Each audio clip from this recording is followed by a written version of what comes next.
உங்ககிட்ட ஒரு ரகசியம் சொல்ல போறேன். அத நீங்க யார்கிட்டயும் சொல்லக்கூடாது. சேச்சா என்னமா நீ? நம்ம 2 பேரும் புருஷன் முண்டாட்டியா போறோம். நம்மளுக்குள்ள பேசுற விஷயத்தையா போய் நான் வெளியே சொல்லுவேன்? நீ தைரியமா சொல்ற என் தங்கம். இதெல்லாம் கல்யாணத்துக்கு அப்புறம். ஐயோ எப்படி வளர்த்திருக்காங்க. சொல் சொல் சொல். போன வருஷம் மதுரையில அழகர் ஆத்துல இறங்கினாரு. இது ஒரு ரகசியமா? அவர்தான் வருஷம் இறங்குறாருல. குறுக்கால பேச நான் சொல்ல வந்ததே மறந்துடுவேன். திருவிழால நான் பட்டு பாவாடை கட்டிட்டு ஜம்முன்னு நின்னுட்டு இருந்தேன்னா அப்ப கூட்டத்துல யாரோ ஒருத்தர் என் தோல் மேல கை வச்சுட்டாரு. திரும்பி பார்த்தா கண்டமனூர் ஜமீனு. அவரை நான் பாக்க, அவர் என்ன பாக்க பாத்துக்கிட்டே இருந்தா முடிவென்ன?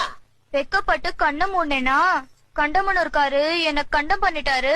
கண்டம் பண்ணிட்டானா? அப்புறம் கண்டமனூர்காரர் விஷயம் அவங்க அண்ணனுக்கு தெரிஞ்சு போச்சு. தெரிஞ்சு போச்சா? அவங்க அண்ணன் தம்பிக்காரரை கொலையா கொன்றுப்பானே.